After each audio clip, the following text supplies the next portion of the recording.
This is The Wealth Puzzle with Michael Mansfield from the Lynn Group. When a part of your financial strategy is out of tune, your long-term goals, your retirement savings, and your legacy can all suffer. With many years of experience in the financial industry, Michael provides his clients and prospects with the information they need regarding Social Security, retirement income planning, wealth management, and much more. Listen in as we address your financial concerns and provide helpful solutions to put you on the path to achieving your retirement goals. And now, here is The Wealth Puzzle with Michael Mansfield.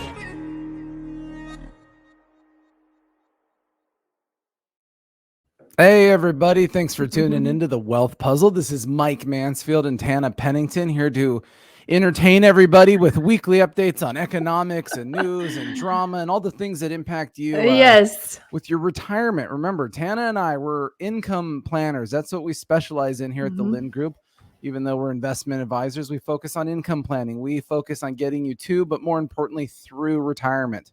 So there you go. There's the pitch for today. We're done with that. So everyone's probably looking at the video, right? So we got a lot of podcast viewers. You guys, if you listen to the podcast, man, snooze, you lose. You got to be getting on YouTube and Rumble and watch the show. It's way better because you get to see these beautiful people, number one. It's like the Marilyn Manson song, Beautiful People. I'm sorry, I'm dating myself. It's like, I think, 20 years ago, I'd listened to that snowboarding or something. So awesome. Everyone's probably noticing how tan I look, right? Tan, yeah, Tana. Can I get a nod? Sure, yes. I am tan because I was in Texas all last week. It's a joke. I was going to say it's freezing here. It was, dude. So I went to Texas last week. I had a work convention, investment conference in Dallas. Tana lives there, so I was hanging out with Tana. I ate my fair share of brisket, so there was definitely less cow in Texas because I was there. But it was cold, Yeah. It's rare though. It's usually not like this. No, it starts raining. At first it's freezing. It's raining. The rain turns to ice. Yes. And then it starts snowing. Yes. And they canceled school. This didn't bode well for flying. If you had a flight in and out of Dallas, Texas, it wasn't happening. Yeah. It was then what was funny is I flew back to Santa Barbara, and you're coming into Santa Barbara and it's like so one beautiful. of those epic days where there's the islands and the ocean is blue. I miss and that everything so is much. crisp and happy and it's 70 degrees. And I'm just like, oh, there's the reminder. Yeah, right? That's why I pay $17 for a gallon of gas. That's why. It's for that. See, when I was there, though, I had to fill up the rental car, and I paid. Oh, God, what did I pay? Like $2.89 or something like that. That's what it is right now. That was humbling. I'll tell you what. For any meat eaters though out there that listen to the show, holy guacamole though, man! Like I ate the brisket. I ate terribly. Ribs. Yeah. What did you have? Place out by Tana's house. You got to order the brisket wet. So you got to learn all the secrets. Yeah. I'm standing like an idiot, and the lady's like, "Well, do you want it wet or dry?" And I'm like, "Is this like like when a burrito when they do it like enchilada style?" I'm like, "I don't smother this thing in barbecue sauce. I don't know what this means." So I panic. I go for the wet. It turns out that was the right move because that was the real fatty piece. Which lots of flavor. You can tell looking at me, fat is like one of my main food groups. No. So in any case, I had fun. It was nice. It's good to see Tana and her husband. We always have to look up to him. So there's always that. He's not that tall. Yeah, that's how we could tell what the weather was going to be in 10 minutes because you could see it happening to him first and then eventually work down to us. Oh, that is terrible. What? Terrible. That sounds terribly awesome. You'd want to be that tall? This only comes from a point of jealousy, right? It's like he's got a head of hair. He's like 6'7", all muscle. I love it. Truck. And I'm like, here I'm like, no. I've been eating brisket all day. Yeah. Okay, so we're like 5 minutes in. We have literally done nothing. You're right. All right, we got to get down to business. There's a lot to talk about here.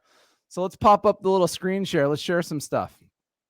Hot diggity dog. While I was in Texas, the numbers came out last week, right? We had a jobs report. That was interesting. It was estimated that the economists were thinking that we'd get 125,000 new jobs in January, and the numbers were off the charts, right? We got almost 500,000. Mm-hmm. It was like, boom. And so it's funny because number one, the market liked that. The market's happy. By the way, go back and watch my last show. Remember how Tana and I were so critical about the market? And so far, it's only up from where we were talking. So I don't know. But anyways, this job report comes out. Tan and I are shooting the breeze. We were actually talking about it, like, oh, look, that's cool. And then even the president came out and said, look at that. We've bucked COVID. Even our economy is growing. And then you get the numbers. So it's a two-part process, right? You see all the headlines. You're like, ooh, awesome. And then all of a sudden, over the next few days, all the small print comes out that nobody likes to read. That's actually why I like this website I always bring everybody to. Mm-hmm. This is it's called economics. It's not called emotions. It's not called selling panic. It's called math. It's really weird. Facts. And so, a couple things happened inside the jobs report. One of the things that happened was there was a big revision up of over 700,000 jobs in November and December. Once again, that feels really good. And you say, wow, mm-hmm. Our jobs number blew it out of the park in January. Our revision ups were awesome. Yeah. You then have this thing, civilian employment, an alternative measure of jobs that includes small business startups, increased 1.2 million in January. Holy cow, man, we are on fire. And then I thought this was funny inside this kind of little economic block. Says seemingly bucking Omicron, because that's once again what the president was talking about last mm-hmm. Friday. What everyone's saying is, look at that. We've solved all the problems. And then once again, you dig in a little further. So in the small print, as of January, the average work week declined 0.2%. It went from 34.5 hours. It went to 34.5 hours from 34.7 mm-hmm. hours. Doesn't sound like much, right? Yeah, it doesn't. I'm sure regularly Tana works, half hour less than she tells me. No, that is me at all. That's not true. What? Well, when I was at your house, I would like you didn't seem to be working very hard. So well, I took a break. Just throwing Otherwise, that out there. You were a guest in my home. I was going to take a break. I didn't feel like a guest. You made me take off my shoes. Seems like you would have just cleaned up after me. We have a no shoe policy. It keeps our house really clean. Don't you know who I am? You guys should have had the red carpet rolled out from the door to the couch. Next time. But what's amazing, this is what's amazing about economics. See, people always lose sight on all this stuff. That most people would read that and say, yeah, what's the big deal? No big deal. It's a little micro move. When you look at the math in a country that has 330 million people, mm-hmm. that is the equivalent of losing almost 350,000 jobs in January. That's a lot. People working 0.2 less hours. We just lost 350,000 jobs mathematically. Because remember, that's that much less payroll tax that's paid. It's that much less economics created, right? Mm-hmm. People do things at work. They make things. They sell things. There was that much less productivity. And when they 350,000 jobs just based on that micro revision. Right. And when people have money in their pocket, then they go spend it. Well, which is not into that later. Well, I know, but we gotta go faster. We're already we're teasing 10 minutes, and I'm like I got a lot. My brain is swole because we didn't do a show last week. Swole. Probably a tumor. That's awesome. The other thing that was funny too. So number one on face value, that becomes like, okay, not as cute as we thought. You then get into the nuts and bolts really of what December and November means when you have a big job increase. Guess what, everyone? That's called the holidays. Season. It's just seasonal. That's always happening. Right. And then the third here, they kind of maybe articulate it better here. The great civilian employment number, roughly 1.2 million jobs. It's kind of a quirk. Every January, the Labor Department inserts new census data on the size of the U.S. populations, which affects the numbers on the labor force and employment. That population adjustment was responsible for all of the increase in January. Oh, wow. Okay. Without that, we'll say, working the books thing. Yeah. They would have reported a 272,000 job drop in civilian employment. So, shades of gray. Like I said, everyone's going to stand at the pulpit and say, hot diggity dog. We've got this awesome report. The economy's booming. But remember, it's the small print. Now to counter that, earnings are coming in really well. All of that stuff is very positive. I feel, though, we have this continuing problem. I am not a doctor. I do not know anything about science. I saw my daughter is averaging a C in science right now, so obviously I'm not helping her there. A+ in math, though, which is kind of funny. Nice. But the problem is we have this continuation of the COVID crisis, right? COVID is still here. Omicron is here. We now have a new variant, right? Every time the variant comes out, remember what happened last November, day after Thanksgiving. Horrific was the headline, right? Horrific variant. It turned out so mild. Well, here's the chart, though. I mean, you can see the chart if everyone's looking at this. The blue line is the 7-day average. You can see it's just falling like a rock at the moment. It was 3 times higher than our previous bad wave over a year ago. Deaths, mortalities, they're still kind of trending along, but they're still essentially in many ways half of what they were in the last bad wave that we have. So there's a huge disconnect with what's happening with all of this stuff. In fact, hang on a second. I gotta put on my helmet. Hang on. You have a helmet? I'm putting on a helmet. See, this is the problem. Everyone is scared to death. Everyone is scared to death. Oh my gosh. Hang on. And I'm scared too. So I'm gonna put on my helmet because we know that it's scary out there. All right. Oh, now we can continue on, because as we talk about this phase of the show, everything is scary, right? I mean, this stuff is about as useful as the jobs report we just went through, right? The headline's like, "Oh, the world has been saved," and then the next headline's like, "Well, I don't know." So what's funny is, we still have this anxiety in the United States about COVID, and it's like having this chain around the economic leg of our country, right? And it's holding us back. Right. Here, the WHO just came out the other day. Here's the new Omicron variant, BA.2. What a boring name, by the way. Like, why can't we get something jazzier? Like, who came up with BA2? Omicron 2.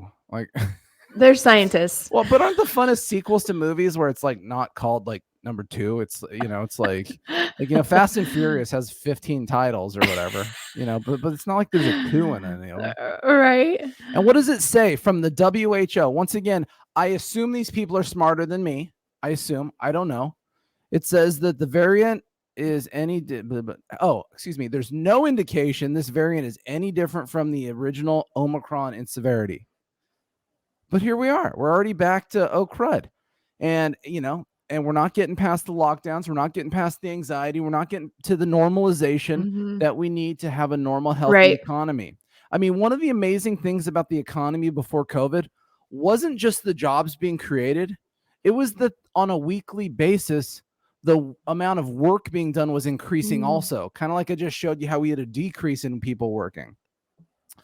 But here's another article I came across over the weekend. Actually, I lied. I took credit for that. Tana came across this and sent it to me. So I thought Tana. Well, because my husband kicked me under the table when I said that. Right? I did, even though I'm like 1,400 miles away. We should have kind of like robotic. My husband has been experiencing this, so this is why this article came up, and I thought it was important.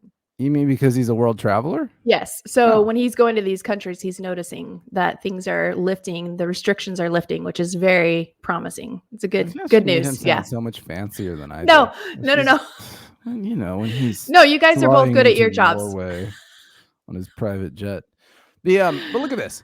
Sweden, Switzerland, Denmark, Norway, Finland, Ireland, the Netherlands, Italy, Lithuania, France, the UK, basically all saying no more COVID restrictions. Everybody go live their lives. Right. One of the most draconian places in the world from a lockdown standpoint, from a vaccine standpoint, was Israel, right? I mean, Israel's on like shot 15 or something. I'm just kidding. But 4, I'm pretty sure they're on shot 4. That sounds better.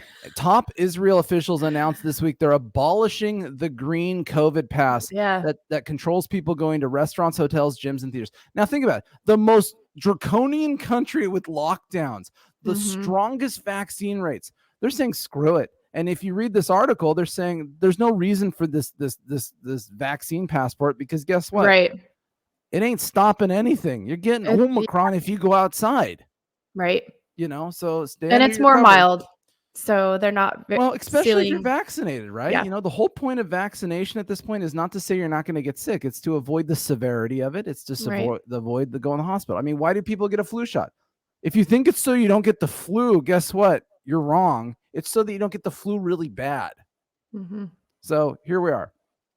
So now we have all these other countries. Now maybe Tana, maybe you're right. Tana told me that all these countries are terrible. I did not. They're all dumb. No, I can't wait to go visit them. It's okay that with the restrictions lifting, okay. I want to go visit them. Be honest, it's okay. No. You know, but I think of it like, well, wait, do these people not have health departments, or do they not have science? Are these just Neanderthals? Like, no? The reality is these are big major countries, who have access to all the same information that we do. They're doing it right. And for some reason, they're saying, hey, this is an endemic. The pandemic's over. It's time to move on. And you know what? We got to get back to normal and just live with it. Doesn't mean that you're not irresponsible. Everyone should be safe and conscious and do the things that are appropriate to protect yourself, but move forward. Right. And this is the biggest problem we have with our economy right now, you know, is we can't move forward. It's crazy. I have to admit, wearing this helmet, it's hot. Well, it's actually making me very smart. Really? Yeah. I look like kind of like a one of those lawn gnome elf things, you know. I also look like the Matterhorn at Disneyland. Yeah, that's true. You see it? I can see the resemblance. Yeah. Anyways, or like a cornucopia. Well, look. Here's the problem. Why are Tan and I wasting your time with this conversation? And that's because it comes to the three little pigs of inflation. Oh dear. I can't wait to hear this. No, this was your analogy. You take credit. I'm giving you credit for everything dumb that happens on the show. I'm not taking credit. That's why you're here, so that you can bring us these fun things. Right, yes. So there's three little pigs. I guess you could do it like maybe like five little pigs, like your toes. First little pig. So let me think about the three little pigs. Let me see if I can do this right. So what happened in March of 2020? The first little pig. First little piggy said, "Don't go to work," right? Because everyone was scared to death. And honestly, at that point, it was very justified, right? We have this uncertainty. We didn't know anything. Know what's going on. This is crazy. What's happening? I mean, that was very overwhelming. I remember the first day of COVID lockdown. I was scared to sneak to my office. Yes, I snuck to my office. But I remember thinking, like, should I drive? No, I remember that. Like, am I supposed to drive? What?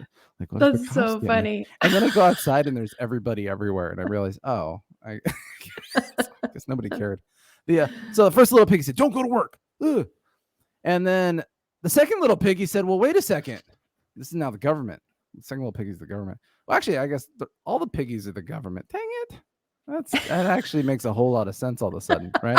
First little piggy said, "Don't go to work." Second little piggy said, "Well, wait a second. You still have to pay your bills, even though you shouldn't be going to work. So we need to give you the money to pay your bills, right?"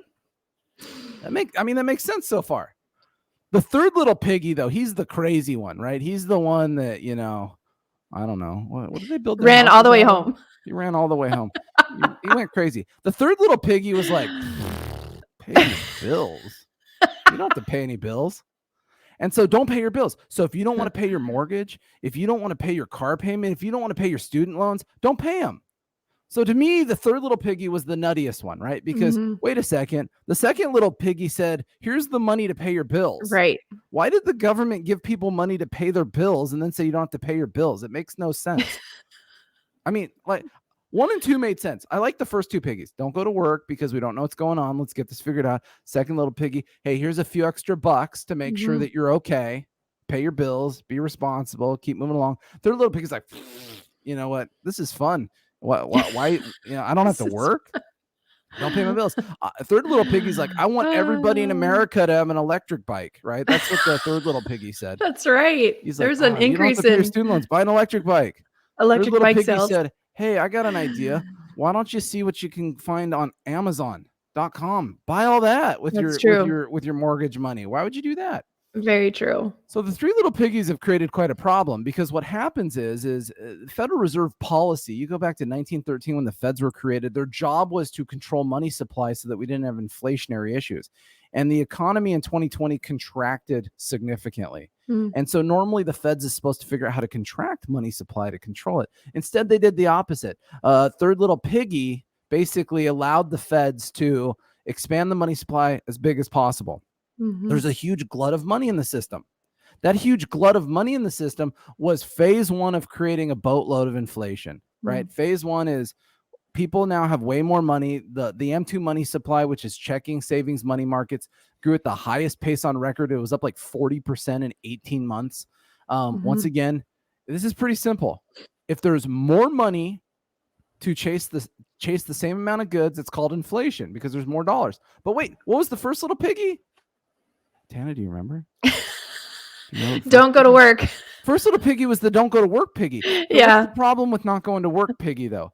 The problem is nobody makes anything if you don't go to work, right?